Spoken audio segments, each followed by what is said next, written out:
नमस्कार मित्रांनो, महा डी गणित महत्त्वाचे प्रश्न भाग 3 आज आपण समजून घेणार आहोत. बघा, आजच्या व्हिडिओ मालिकेतील पहिलाच प्रश्न आहे.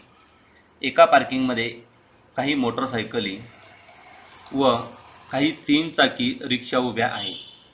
त्यांच्या हँडलची एकूण संख्या 25 आहे, तर त्यांच्या चाकांची संख्या 63 आहे. तर ते एकूण किती रिक्षा आहेत? बघा, या प्रकारचे प्रश्न सोडवताना आपल्याला समीकरणाचीच मदत घ्यायची आहे. ट्रिकद्वारे सुद्धा आपण हे प्रश्न सोडवू शकतो, पण बऱ्याचदा काय होतं, परीक्षेमध्ये ट्रिक आपण विसरून जातो. तेव्हा आपण बेसिक पद्धतीने या प्रश्नांचे उत्तर कसे शोधायचे ते या ठिकाणी पाहणार आहोत.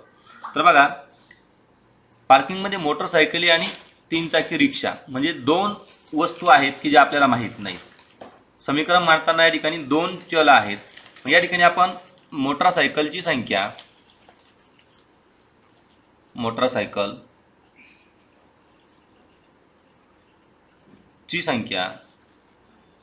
x मानू, मोटरसायकलची संख्या x मानू आणि रिक्षा जी की 3 चाकी आहे तर रिक्षाची संख्या y मानू. म्हणजे 2 चलातील समीकरण या ठिकाणी आपल्याला सोडवायची आहे. रिक्षाची संख्या y आणि मोटरसायकलची संख्या x. आता याच्या आधारे आपण पुढील समीकरणाची मांडणी करायची आहे. तर आपलं पहिलं समीकरण मिळेल बघा, त्यांच्या हँडलची एकूण संख्या. हँडल म्हणजे मोटरसायकल सुद्धा एकच हँडल असतं आणि रिक्षाला सुद्धा एकच हँडल असतं. एकूण संख्या 25 आहे म्हणजे x गुणेला 1 अधिक y गुणेला 1 बरोबर याची बेरीज किती येते? 25 येते. म्हणजे आपलं पहिलं समीकरण तयार झालं. x गुणेला 1 म्हणजे x अधिक y गुणेला 1 म्हणजे y बरोबर 25. बघा, हे आपल्याला याच्यातलं पहिलं समीकरण आपलं तयार झालेलं आहे. आता आपल्याला रिक्षा, आता त्यांच्या चाकांची संख्या 63 आहे. बघा, मोटरसायकलची चाके वेगळे आहेत आणि रिक्षाची चाकं वेगळे. मोटरसायकलला 2 चाकं असतात म्हणून x गुणेला 2 अधिक y गुणेला, आता रिक्षाला 3 चाकं असतात म्हणजे 3 चाकांची संख्या गुणेला 3. यांची जर बेरीज केली आपण तर आपल्याला उत्तर मिळते 63. बघा, हे समीकरण सोडूया. 2 गुणेला x म्हणजे 2x अधिक 3 गुणेला y म्हणजे 3y बरोबर 63. याला आपण समीकरण नंबर 2 म्हणूया. बघा, 2 चलातील समीकरण सोडवत असताना त्या समीकरणातील एका चलाचा हा लोप करावा लागतो, म्हणजे त्याची किंमत 0 करावी लागते. जर आपण या दोन्ही समीकरणाचं निरीक्षण केलं तर बघा, समीकरण 1 मध्ये x अधिक y म्हणजे x चल आहे आणि y चल आहे. समीकरण 2 मध्ये 2x अधिक 3y असं चल आहे. तर आपल्याला या ठिकाणी आपण सोपं तरी आपल्याला रिक्षांची संख्या विचारलेली आहे, म्हणजे आपण x चलाचा लोप करू शकतो. जर x चलाचा लोप करायचा असेल तर या ठिकाणी 2x येणं गरजेचं आहे. मग या ठिकाणी आपण समीकरण 1 ला असं म्हणू आपण. या ठिकाणी बघा, समीकरण 1 ला किंवा y चला जर आपल्याला लोप करायचा असेल तर आपल्याला या ठिकाणी समीकरण 1 ला 3 ने गुणावं लागणार आहे, म्हणजे y जे चल आहे ते या ठिकाणी काय होणार आहे? लोप पावणार आहे. मग समीकरण 1 ला 3 ने गुणून आता हे आपण समजून घेत आहोत म्हणून थोडं वेळ लागतो. जेव्हा तुम्ही परीक्षेमध्ये सोडवसाल फास्टमध्ये आपल्याला कुठलंही या ठिकाणी एक्सप्लेनेशन द्यायची गरज नसते, आपण शॉर्टकट सुद्धा सोडू शकतो. म्हणजे समीकरण 1 ला 3 ने गुणून, या समीकरण 1 ला जर 3 ने गुणलं, 3 गुणेला x म्हणजे 3x अधिक 3y अधिक 25 गुणेला 3 बरोबर 25 त्रिक 75. आता हे नवीन समीकरण नंबर 3 या ठिकाणी तयार झालेलं आहे. आता समीकरण 3 मधून समीकरण 2 वजा करू. काय? समीकरण 3 मधून समीकरण 2 वजा करू. आपण लिहू या ठिकाणी. हे नंतर लिहिण्याची गरज नाही, फक्त आपल्याला या ठिकाणी समजण्यासाठी आपण लिहित आहोत. समीकरण 3 मधून समीकरण नंबर 2 वजा करू. समीकरण 3 काय आहे? 3x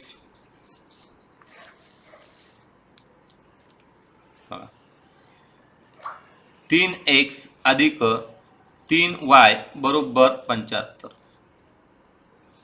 समीकरण 2 2x अधिक 3y बरोबर 63. आता समीकरण वजा करायचं आहे या ठिकाणी वजा चिन्ह या समीकरणाच्या प्रत्येक पदाला वजा निवडायची, अधिक वजा वजा, या ठिकाणी अधिक वजा वजा, या ठिकाणी अधिक वजा वजा, म्हणजे आता आपण हे चिन्ह गृहीत धरणार आहोत, हे चिन्ह आपण वापरणार आहोत. बघा 3x मधून 2x गेले, शिल्लक x राहिला. या ठिकाणी 3x अधिक 3x वजा 3x अधिक 3y वजा 3y, या ठिकाणी 0 म्हणजे या पदाच्या या ठिकाणी लोप झालेला आहे. या ठिकाणी 75 वजा 63 5 वजा 3 2 7 वजा 6 1, म्हणजे x बरोबर 12 ही किंमत आपल्याला मिळालेली आहे. बघा x कशाची किंमत आहे, मोटरसायकलची. मग x बरोबर 12 ही किंमत या 1 2 3 पैकी कोणत्याही समीकरणामध्ये आपण ठेवू शकतो. आपण समीकरण 1 मध्ये ठेवूया. x बरोबर 12 ही किंमत समीकरण नंबर 1 मध्ये ठेवू. 1 मध्ये ठेवू. समीकरण 1 काय दिलेलं आहे बघा, या ठिकाणी समीकरण नंबर 1 आहे x अधिक y बरोबर 25. x अधिक y बरोबर 25. मग आता x ची किंमत ठेवायची, म्हणजे x च्या ऐवजी 12 लिहायचे. 12 अधिक y बरोबर 25, म्हणजेच y बरोबर हे 12 इकडे अधिक आहे, पुढे गेल्यानंतर वजा होतील. 25 वजा 12 म्हणजेच y बरोबर ठिकाणी उत्तर येते 13. 5 मधून 2 गेले 3, 2 मधून 1 गेला 1, म्हणजे y बरोबर 13. बघा x आणि y दोन्ही किमती आपल्याला मिळालेल्या आहेत. आता प्रश्नामध्ये जे काही विचारलं ते आपण उत्तर निवडूया. तर एकूण किती रिक्षा आहेत, मग रिक्षा आपण y मानलेला आहे, म्हणजे रिक्षा किती आहेत, तर 13 रिक्षा आहेत. ऑप्शन नंबर ए या प्रश्नाचं योग्य उत्तर आहे. प्रश्न दुसरा, एका शेतामध्ये काही गायी व काही कोंबड्या आहेत. त्यांच्या पायांची एकूण संख्या 60 आहे, तर डोक्यांची संख्या 21 आहे. तर त्या शेतामध्ये असणाऱ्या कोंबड्यांची व गायींची संख्या दर्शवणारा योग्य पर्याय निवडा. या ठिकाणी आपला पर्यायापर्यंत जायचं आहे आणि योग्य पद्धतीने या ठिकाणी उत्तर निवडायचं आहे. मग या ठिकाणी सुद्धा 2 चल आहेत, गायी आणि कोंबड्या. हे आपले 2 चल आहेत. हे आपल्या एकदा लक्षात आलं की आपण उत्तर सोडवायला सुरुवात करूया. मग या ठिकाणी गायींची संख्या बघा, गायी काही म्हणजे माहीत नाही, म्हणजे गायींची संख्या x मानू, व ज्या कोंबड्या आहेत कोंबड्यांची संख्या या ठिकाणी आपण y मानू. या ठिकाणी 2 चलातील समीकरण आपण मांडणी केलेली, 2 चल या ठिकाणी आपण ठरवलेले. आता दिलेल्या माहितीनुसार समीकरण मांडूया.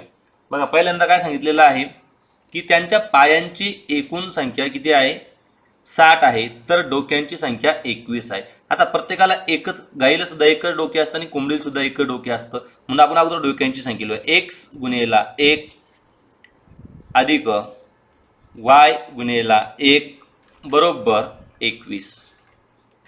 आता x गुणेला 1 म्हणजे x आणि y गुणेला 1 म्हणजे y बरोबर 21. याला आपण समीकरण नंबर 1 असं नाव देऊ. आता पुढचा प्रश्न आहे की त्यांच्या पायांची एकूण संख्या. आता पायांची संख्या मात्र मांडताना आपल्याला थोडासा विचार करावा लागणार आहे, कारण गाईला 4 पाय असतात तर कोंबड्यांना 2 पाय असतात. म्हणजे गाईंच्या पायांची संख्या x गुणेला 4 अधिक कोंबड्यांच्या पायांची संख्या x गुणेला 2 बरोबर बेरीज दिलेली आहे 60. तर या ठिकाणी आता डोक्यांची संख्या काढलेली आहे. आता पायांची संख्या आपण करूया. 4 गुणिले x म्हणजे 4x अधिक 2 गुणिला y म्हणजे 2y. ठिकाणी y लिहायला हवं होतं, 2y बरोबर 60. आणि या समीकरणाला समीकरण क्रमांक 2 असे नाव देऊया आपण. आता समीकरण 1 आणि 2 यांचं निरीक्षण करून आपल्याला x आणि y यापैकी कुठल्या तरी एका पदाचा लोप करायचा आहे, म्हणजे त्याची किंमत 0 करायची. आपण y पदाचा या ठिकाणी लोप करूया. y पदाचा जर लोप करायचा असेल तर समीकरण 1 ला आपण 2 ने गुणूया.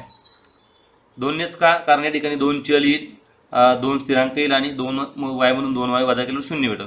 म्हणून समीकरण 1 ला 2 ने गुणून, आणि जेव्हा आपण समीकरणाला गुणतो तर समीकरणाच्या प्रत्येक पदाला आपल्याला गुणावं लागतं. म्हणजे 2 गुणेला x या ठिकाणी येईल 2x अधिक 2 गुणेला y 2y बरोबर 21 गुणिले 2 म्हणजे 21 दुने 42. अशा पद्धतीने आपल्याला या ठिकाणी समीकरण क्रमांक 3 नवीन मिळालेलं आहे. आता आपण समीकरण 2 मधून समीकरण 3 वजा करू. समीकरण 2 मधून समीकरण 3 वजा करू. बघा या ठिकाणी समीकरण नंबर 2 मधून समीकरण नंबर 3 वजा करून जेव्हा आपण परीक्षेत सोडवू तेव्हा आपण शॉर्टकट उत्तरापर्यंत पोहोचू शकतो वजा करून. मग समीकरण क्रमांक 2 ची किंमत या ठिकाणी लिहूया आपण. बघा समीकरण क्रमांक 2 आहे 4x अधिक 2y बरोबर 60. समीकरण 3 आहे 2x अधिक 2y बरोबर 42. आता यांची वजाबाकी करायची आपल्याला. समीकरणांची वजाबाकी करत असताना प्रत्येक पदाचं चिन्ह बदलावं लागतं. वजा अधिक गुणिले वजा वजा अधिक गुणिले वजाला वजा आणि अधिक गुणिले वजा वजा. प्रत्येकाला चिन्ह दिले. आता या ठिकाणी आपण वजाबाकीला सुरुवात करूया.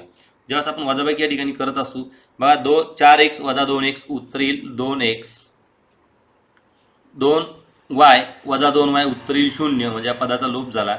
आणि 40 वजा 42 60 वजा 42 उत्तर येतं या ठिकाणी बघा 18. आणि आता 2x बरोबर 18 ही किंमत आपल्याला या ठिकाणी प्राप्त झालेली आहे. म्हणजे एका चलाची किंमत आपल्याला या ठिकाणी मिळालेली आहे. 2x बरोबर 18 म्हणजेच x बरोबर 18 भागेला 2 म्हणजेच या ठिकाणी x बरोबर 92 18 9 ही किंमत मिळालेली आहे. म्हणजे या ठिकाणी गायींची संख्या किती आहे 9 आहे. आता कोंबड्यांची संख्या काढण्यासाठी आपण x बरोबर 9 ही किंमत कोणत्याही समीकरणामध्ये ठेवू शकतो. आपण समीकरण नंबर 1 मध्ये ठेवूया. ही किंमत x बरोबर 9 ही किंमत समीकरण 1 मध्ये ठेवू. समीकरण 1 मध्ये ठेवल्यानंतर समीकरण 1 काय आहे पुन्हा एकदा लिहूया बघा. x अधिक y बरोबर 21 म्हणजे x ची किंमत 9 अधिक y बरोबर 21 म्हणजेच या ठिकाणी y तसेच राहील. y बरोबर 21 वजा 9 म्हणजेच y बरोबर या ठिकाणी आपल्याला 21 मधून 9 गेल्यानंतर उत्तर मिळते बघा 12. ठीक आहे म्हणजे वायची किंमत 12 मिळालेली आहे. म्हणजे कोंबड्यांची संख्या 12 आहे. आता पर्यायाकडे जाऊया. बारकाईनं पर्याय बघायचा आहे आपल्याला. कारण त्यांनी देताना काय दिलेलं आहे इथं देताना गायींची संख्या अगोदर व कोंबड्यानंतर दिलं. पर्यायामध्ये सांगितलं कोंबड्यांची व गायींची संख्या असणारा पर्याय दर्शवा. पर्याय नंबर 1 9 आणि 12. 9 आणि 12 उत्तर आहे आपलं. परंतु आपल्याला अगोदर कोंबड्यांची संख्या सांगितलेली म्हणजे अगोदर 12 पाहिजेत आणि नंतर 9 पाहिजेत. अगोदर 12 पर्याय क्रमांक बी मध्ये आणि नंतर 9 म्हणजे ऑप्शन नंबर बी हे या प्रश्नाचं योग्य उत्तर आहे. म्हणजे बऱ्याचदा योग्य उत्तर काढून सुद्धा घाईमुळं आपण चुकीचा पर्याय निवडण्याची शक्यता असू शकते. तेव्हा असे जे प्रश्न आहे काळजीपूर्वक वाचूनच आपल्याला सोडवायचे आहे. प्रश्न 3. एका व्यासपीठावर 6 व्यक्ती बसल्या असून प्रत्येकाने प्रत्येकाशी एकदा हस्तांदोलन केले असता एकूण किती हस्तांदोलने होतील. बघा या प्रकारचे प्रश्न त्रिकोणी संख्येच्या नियमाने सोडवायचे आहेत. त्रिकोणी संख्येचा नियम आपल्याला या ठिकाणी लक्षात असला पाहिजे. त्रिकोणी संख्या ज्या पद्धतीने शोधतो तो नियम या ठिकाणी वापरायचा आहे.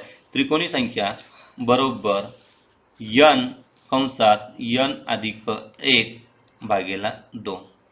ठीक आहे त्रिकोणी संख्येचा पाया ही त्रिकोणी संख्या आहे आणि ती काढण्यासाठी हे सूत्र आपल्या ठिकाणी वापरायचं आहे. या सूत्राच्या सहाय्याने आपण अजून कोणकोणते प्रश्न सोडवू शकतो तर हस्तांदोलनाची संख्या बघा हस्तांदोलन त्यानंतर सामने त्यानंतर रेषाखंड मोजणे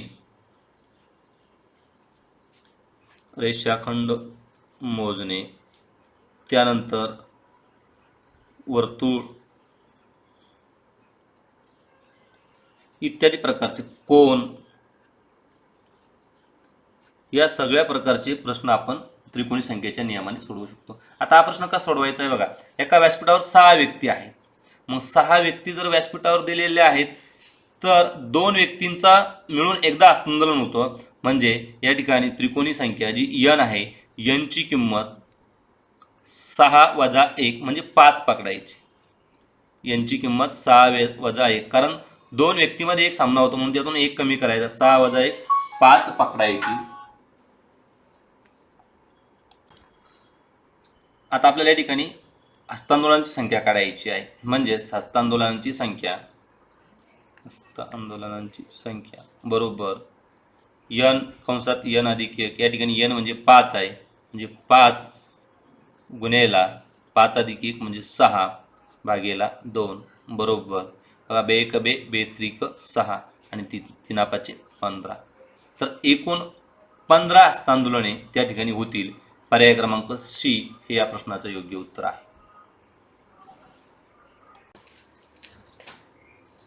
क्रिकेटच्या TPL स्पर्धेत 14 संघ सहभागी झाले होते. प्रत्येक संघासोबत एक सामना खेळला. तर TPL स्पर्धेत क्रिकेटचे किती सामने झाले? बघा, हा प्रश्न सुद्धा त्रिकोणी संख्येच्या नियमावर आधारित आहे. बघा, दोन संघामध्ये एक सामना होतो म्हणून या ठिकाणी यन ची संख्या आपल्याला शोधायची आहे. 14 वजा 1 म्हणजे 13. या ठिकाणी यन ची संख्या मिळाली आपल्याला 13. आता या ठिकाणी त्रिकोणी संख्येचा नियम वापरायचा आहे. काय त्रिकोणी संख्येचा नियम? यन कंसात यन अधिक 1 भागेला 2. म्हणजेच या ठिकाणी यन ची किंमत आपल्याला माहिती आहे किती? 13 आहे. यन ची किंमत 13